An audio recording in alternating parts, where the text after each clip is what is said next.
guys, guess who just read City of Fallen Angels by Cassandra Clare? Best book ever! Okay, I got this last Saturday and it took me a week to read because I'm late. And I felt the need to finish Pretty Little Lies because I was halfway through that, and then I was halfway through another book and I was like, I really want to read it, but I've got to be good and finish the rest of my books first because otherwise I'll never finish them. Okay, so City of Fallen Angels is set 2 months after City of Glass and is shown from multiple perspectives. First thing you need to know is Magnus and Alec do not appear into the book until halfway through because they are travelling around the world together. Another thing you need to know is that most of this book I found was written from Simon's perspective. Okay, that may upset a few people. I personally love Simon. I love his sense of humour. Simon has always been one of my favourite characters, but apparently a few people are quite annoyed about it, quite mad because they don't like Simon. He's a whiny bugger. Okay, but it pretty much revolves around Simon. Okay, it also, in following City of Glass,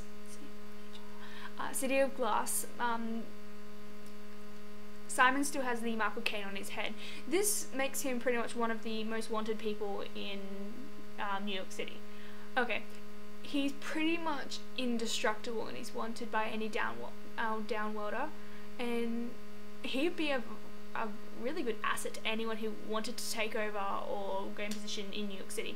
Okay, this makes one of the head honchos, Camille, which is also seen in The Infernal Devices, because she's in this book as well, which was quite cool, and it was like referring to it. I read it and I was like, oh, it's not gonna be, like, none of these characters are gonna be in City of Fallen Angels, but it was, and there was references to people, and it was amazing.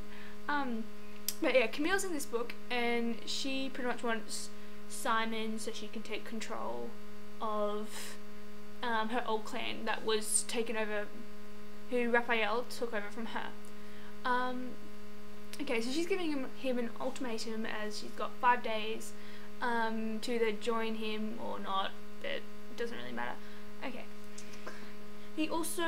His mum finds out he's a vampire and he uses his vampire powers on her and makes her forget, and that was very, very traumatic.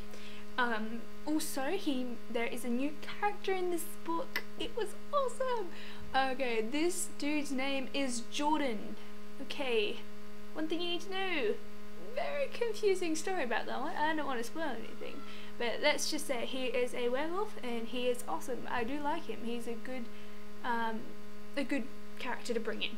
There wasn't too many new characters in this book, which I found really good. Like, I know this is the next, like, it was only meant to be a trilogy and they've turned it into 6 because it was so amazing, but I was hoping they wouldn't bring in too many new characters.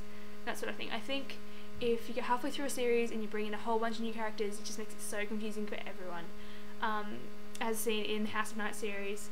But the only character I've ever liked which joined that was Stark, because Stark is amazing and I love him and he's gorgeous. Okay, and let's get to what we all want to know about Jace and Clare. Okay, am I the only person in the world who does not like them at some points? Like, all I want to do is like strangle them both because they're like, I love you, and then they're just like, no, I don't love you, and it's so dangerous for us to be together and all this stuff. You're like, just get together, you obviously are in love, suck it up. Anyway, their relationship, because they can finally be together after City of Glass, and it's all amazing. Okay, that pretty much screws up in this book.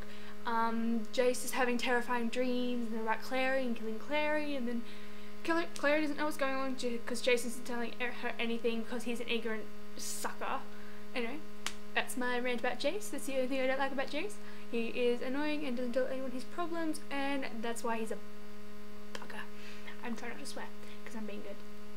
Anyway, overall, I love this book. Oh my god. Okay, one more thing you need to know. Okay. Isabel and Salmon and Maya, it was implied in the third book there was some sort of love triangle going on there. There is, it's great, and he's like dating both of them at once, but they both don't know, they both like they didn't think they were exclusive, and it was great, and it's all well written, and it still has those little, it's still written with those lovely little lines that are just amazing, that Simon and Jace say, and I can't wait another year, Cassandra Clare. I can't. I'm gonna die. Even wait until December for Clockwork Prince. I'm gonna die. Have to bring it out now. Just do that for me, please.